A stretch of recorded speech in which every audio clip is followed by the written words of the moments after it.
Hey, are you kidding me? Why is Mom eating? These were the words my husband said to me over the phone while he was away from home for a while for work. The past 5 years that I was married to my husband, our relationship has not been a good one. When I do contact him occasionally, we fight. He rarely came back to the house where my mother-in-law and I lived. Then, he suddenly sent me homemade cookies. When I came home from work, my mother-in-law opened them without my permission and was devouring them. When I called my husband and told him that my mother-in-law had eaten them, he panicked. At that moment, my mother-in-law collapsed. I took my mother-in-law to the emergency room, where I was shocked to learn the truth. I immediately called the police. My name is Eleanor.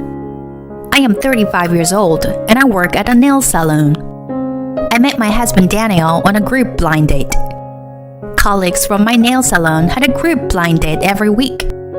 I had been invited a few times, but I wasn't very into it, so I passed most of the time. But one day, I was tricked into thinking it was a girls' night out. Those days, I wanted to be better at nail art, so all I wanted to do was work. The last time I had boyfriend was when I was a student. My colleagues, who were worried about my lack of interest in men, had been planning this party for a long time. It was thanks to them that I met my husband, so maybe it was a good thing that I was fooled. My husband works in real estate. Like me, he was brought to the party by foes to make up the numbers. While everyone around us was having a great time, we were talking in the corner. Apparently, he enjoys cooking. On his day off, he makes elaborate dishes and sweets. Although I am a dexterous cook myself, I was amazed at the colorful and delicate dishes that he made. If you can make such wonderful food, why don't you make it your job? I suggested, but he replied, "It's just right to keep what you love as a hobby." With a laugh, we made plans to go out for dinner and exchanged numbers that day. A few days later, I was invited to Daniel's house. A little nervous when I arrived, but there was a huge feast on the table. It looked beautiful and tasted very delicious. I was so excited that I was eating vigorously when I noticed him looking at me happily. As soon as we finished eating, he confessed his feelings to me and we decided to date. I then dated with Daniel for 3 years. The food he cooked for me was so delicious that I gained a little more weight than before we started dating. Thanks to him teaching me how to cook, my cooking repertoire has expanded. We also traveled to many places together in search of delicious food. We had been together for 3 years and never had a big fight. My work was going well too, and I was truly happy to have met this man. 3 years into our relationship, he proposed to me on my birthday. I cried when I saw the sparkling ring. I knew that with him, I would be able to spend every day in peace. I was filled with happiness. Greeting my in-laws and the wedding ceremony went without a hitch. Both my in-laws are very gentle and kind people, just like my husband. They welcomed me warmly, as if I were their own daughter. My in-laws have been married for 30 years, and they are very close. When I look at them, I feel I want to get along with Daniel, no matter how old we get. I don't think I'll see them often, because they live far away from us, but I had a feeling we would get along well. Life with my husband was going well too. The one who arrives home early prepares the meals. When I came home from work, my husband would have a feast waiting for me, more than I could eat. When I ate his food, the fatigue from my day's work was gone. My husband watches me happily as I eat. We continue to have the same relationship as when we first started dating. It was after 3 years of marriage that some changes happened to our happy days. My father-in-law suddenly collapsed at work and passed away. Both my husband and I had a hard time accepting the suddenness of the situation.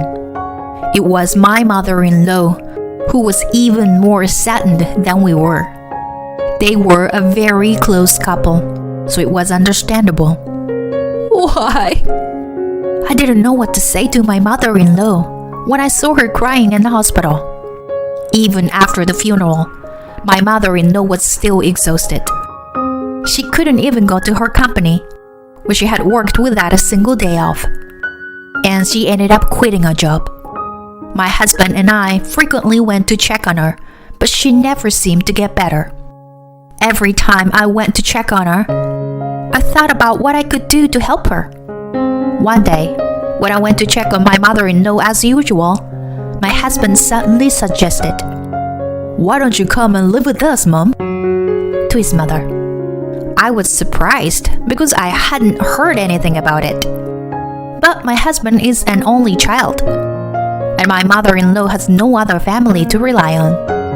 As far as seeing my mother-in-law's condition, leaving her alone is just a matter of concern. The only way to cheer her up would be to move in with her. I'm not opposed to my husband's proposal, but I just wished he had told me in advance. Eleanor, are you okay with this? My mother-in-law was the first to ask. Of course, I'm sure. Let's live together, I replied with a smile, and my mother-in-law looked happier than she had ever been in a long time. To be honest, I'm a little nervous because I never thought I would have to live with her. But my mother-in-law is a calm and gentle person. I'm sure it will be just as calm as it was when it was just my husband and I. At that time, I was thinking lightly of moving in together. I realized that I had been naive a few days after I started living with my mother-in-law. Eleanor, welcome home. I hung your laundry out to dry. It seemed my mother-in-law had done the chores while we were at work.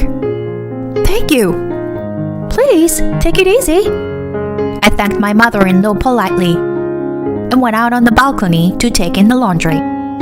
There, I found that the clothes I had put aside to hand wash had also been washed together. They had shrunk, and the color had transferred onto my other clothes. I was shocked because they were my favorites. Why did she go to the trouble of washing the clothes I had left separately? I wonder if she didn't notice it when she hung them up to dry? But I couldn't blame my mother-in-law because I didn't explain it to her either.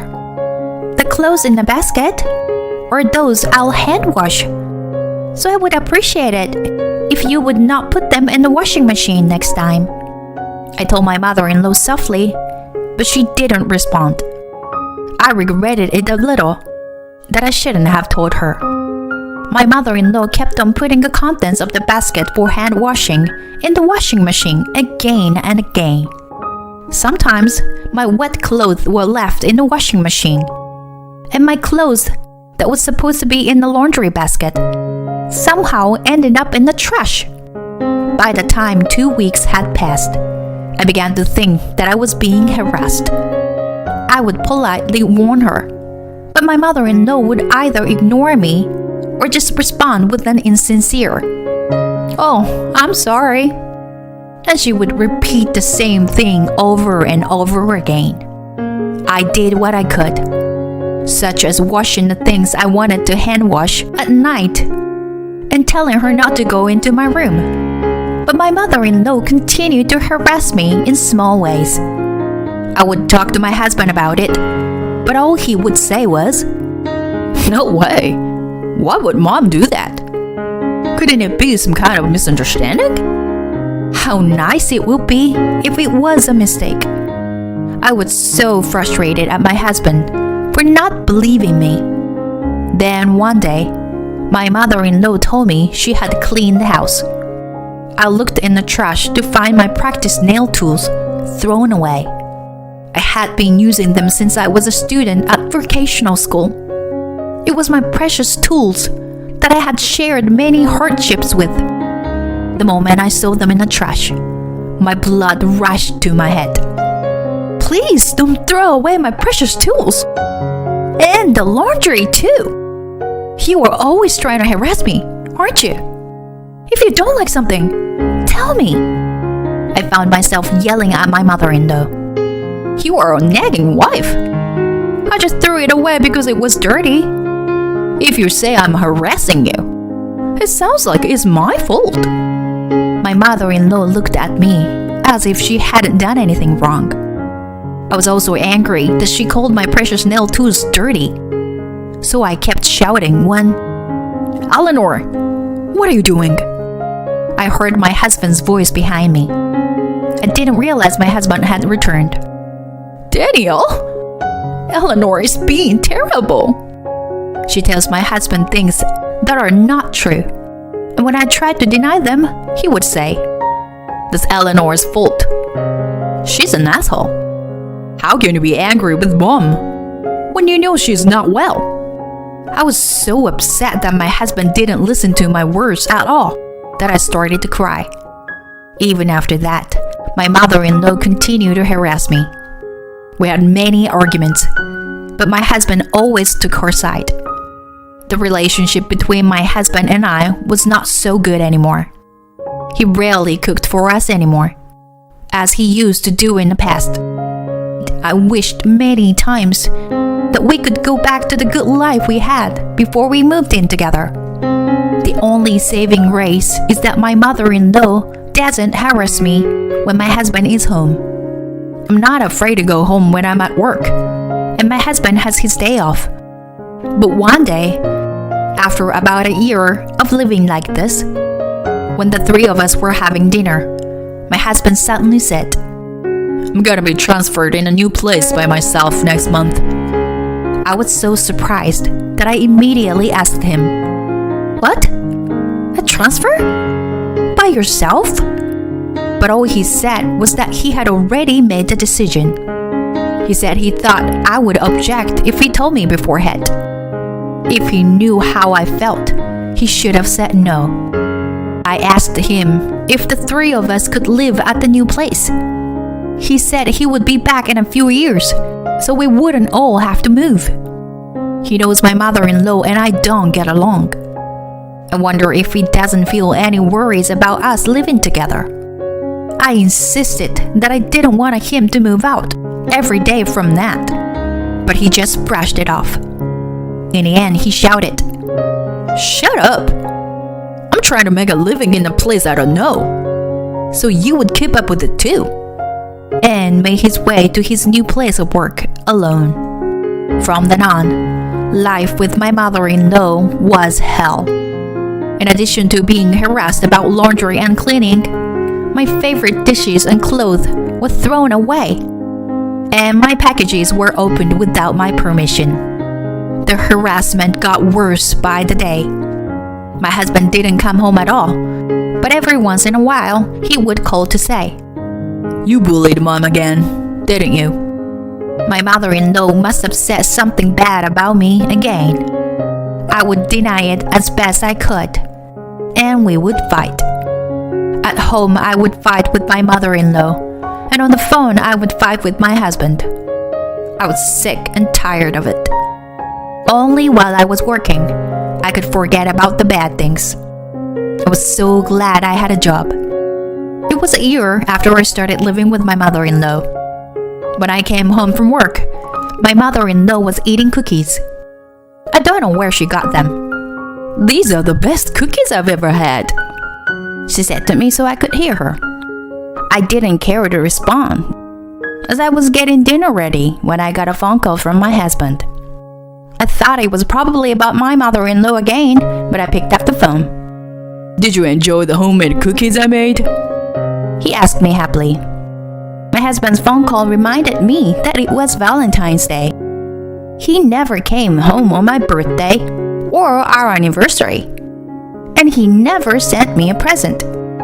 I wondered what had gotten into my husband to send me homemade cookies. I guess that the cookies my mother-in-law was eating were my husband's homemade cookies. The cookies she was so delighted with that she couldn't help but let out her feelings so loudly. I realized that the reason she was so loud was because she opened my package and ate them without my permission. Your mother said they were delicious, I coldly replied. What? My husband said, at unease. I said, your mother took the liberty of opening the package and eating it. That's what she always does, right? I said. Hey, are you kidding me? Why is Mom eating them? Suddenly, my husband said in a loud voice. And at the same time, there was a loud noise behind us. My mother-in-law collapsed, but I didn't understand what happened. I'll call you back later, I said and hung up the phone. My mother-in-law looked very distressed and was convulsing. I called an ambulance and she was rushed to the hospital. Thanks to the emergency treatment, my mother-in-law was not seriously injured. However, I was shocked to hear the doctor's words. My mother-in-law may have eaten poisonous mushrooms. I immediately thought of the cookies my husband sent me. I didn't think it was possible to put poisonous mushrooms in cookies, but it was the only thing I could think of. I told the doctor and called the police. The police soon arrived and examined the cookies in my house. They indeed found poisonous mushrooms in the cookies my husband had sent me. I wondered if that was why he was so happy to ask me if I had eaten them. I was so upset that I didn't understand the reason of my husband's actions. I told the police where he was, and I went back to the hospital. When she woke up, I told my mother-in-law the poisonous mushrooms had been detected, and she started to cry. Eleanor, I am so sorry for everything I've done. I was so envious of your happiness that I did nothing but be mean to you. I didn't understand what she meant. Those cookies had poisonous mushrooms in them. I think Daniel wanted me to eat them, I said. I knew.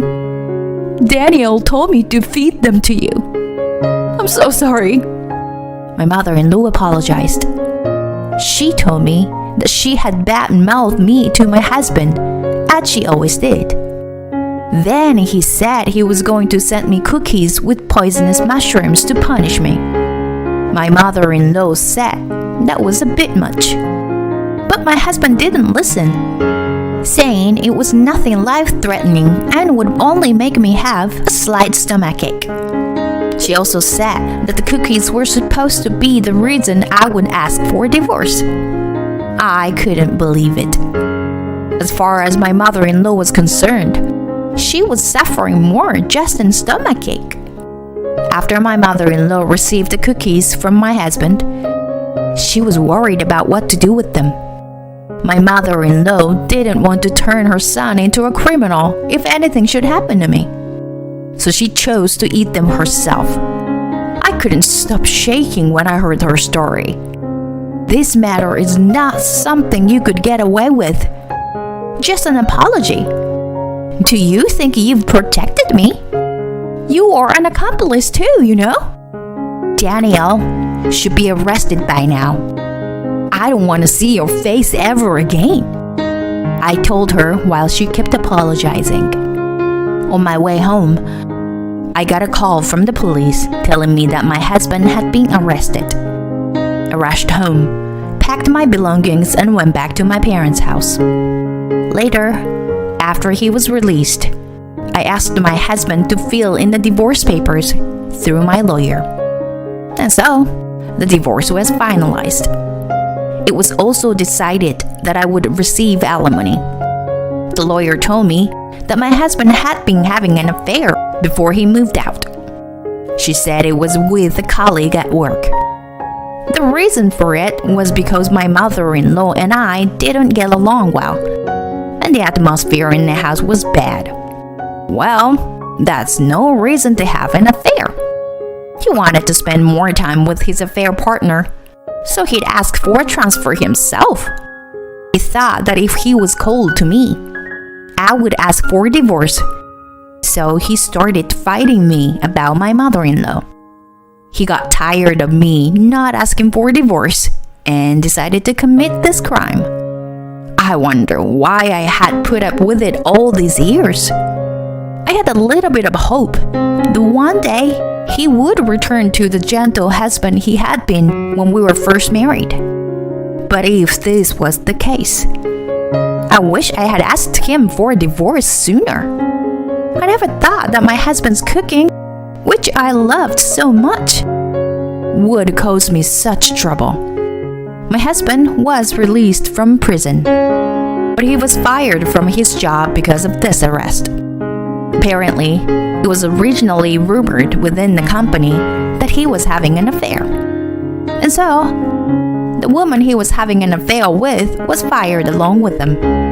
She eventually has given up on him, and he is now living with his mother. Since he has a criminal record, he can't seem to find a new job. He had to spend a lot of money on the woman he had an affair with and almost has no savings. He's living poor life while borrowing money. My mother-in-law is now harassing my husband the same way she harassed me. You should get a taste of how hard it was for me. For a while, I was in a state of shock and couldn't open up to anybody. However, with the support of my family, I was able to recover. I decided to open a nail salon at home with the alimony and the money I had worked so hard to save. Since I was a student, it had been my dream to open my own nail salon someday. On the nail salon opening day, my colleagues from my former workplace came to congratulate me with flowers and gifts. No matter how hard things have been for me, I could forget about it when I was working as a nail artist. My heart is full of joy that my dream has come true. Thankfully, I have a lot of appointments. I don't have to worry about anymore or anything, and I can do the work I love. Seeing the happy faces of my customers when their nails are done is what makes me happiest.